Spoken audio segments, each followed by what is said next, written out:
What's going on, investors? I'm AK and this is Fallible. Today I want to talk about the difference between professional and retail traders. Specifically, 3 differences. Now before you start with the, oh, I'm a professional, I'm no amateur, I'm the man. Let me clarify. A professional is someone who gets paid to trade other people's money. You down with OPM? Yeah, you know him. Who? A retail trader is someone who trades their own money after learning how to do so on YouTube or something. Yeah, is that you?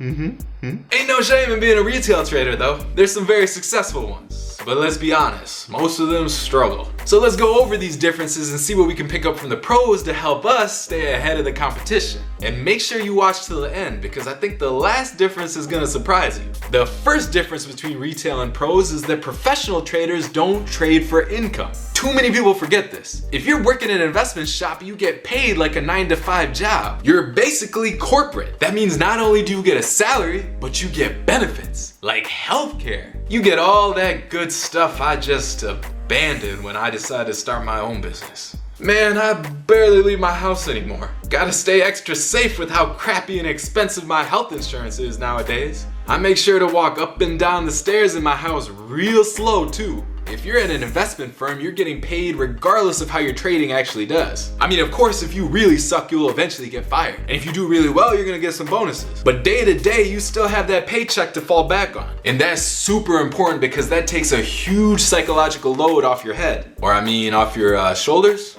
knees, toes. Trading is hard enough as it is, but trading to try to make your rent money is a recipe for disaster. That type of pressure to either hit a winner or not eat is gonna have you making all the wrong moves. First, you're gonna start forcing your trades. Instead of being patient and waiting for the best trades to come to you, you're gonna start shooting your shot at any old half-decent trade that walks your way. And that's because you got that outside pressure forcing you to make a good trade and to make it right now. And you know that's not how trading works. In trading, you gotta only go after the 10s and better. You can't be dogging around with off-brand looking 5s. That's called gutter trading. And if you respect yourself and your P&L, then you need to have higher standards than that. Now this pressure trading will make you throw your risk control out the window too. You'll start looking at trades like, oh, risking 2% here will get me through the 15th, but risking 5% should get me through next month. Let's do 5%. That's not the way you want to trade. We talk about how important risk management is in one of our other videos about growing your trading account. If you haven't watched that yet, I'll link to it above. So remember, to be a successful trader, you can't be trying to trade for income. Just because you have to pay for your rent doesn't mean the market needs to give you a trade before that rent is due.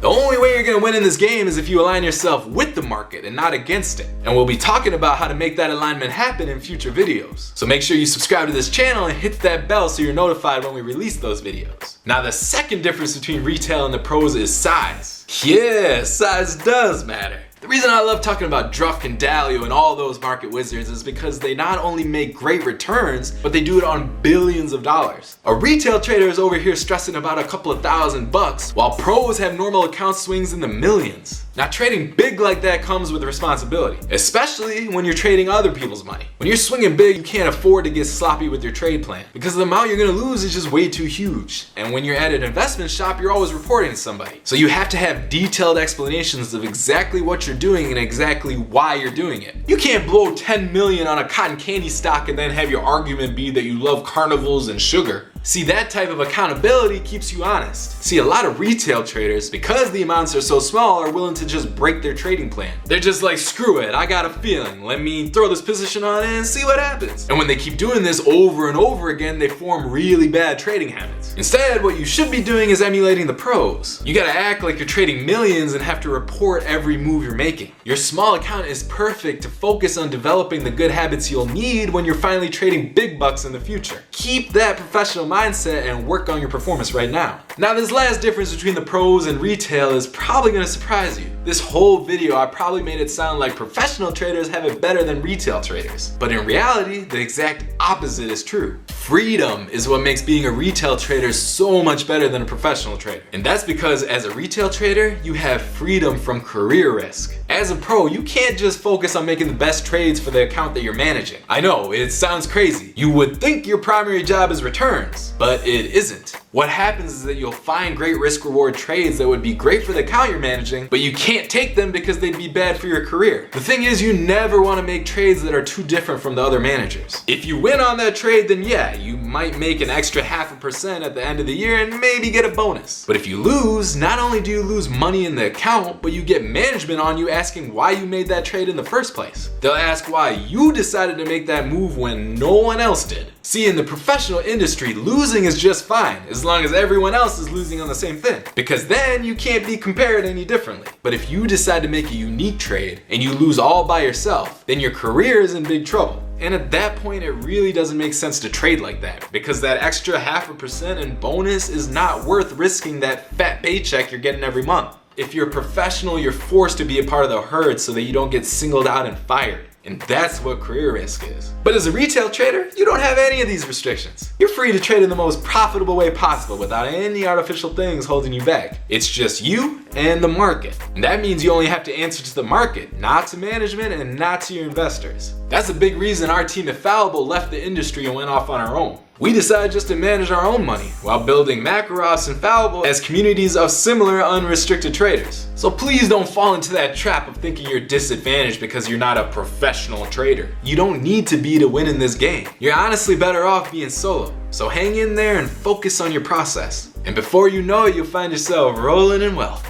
And our team at Fallible will be here to help you along the way. So don't forget to subscribe to this channel and hit that bell for notifications. We'll keep talking about improving your trading in future videos, so look out for that. Now, if you learned something today, go ahead and share this video with your other trader friends. It will really help us grow this Fallible community. All right, I'll talk to you guys soon. Bye.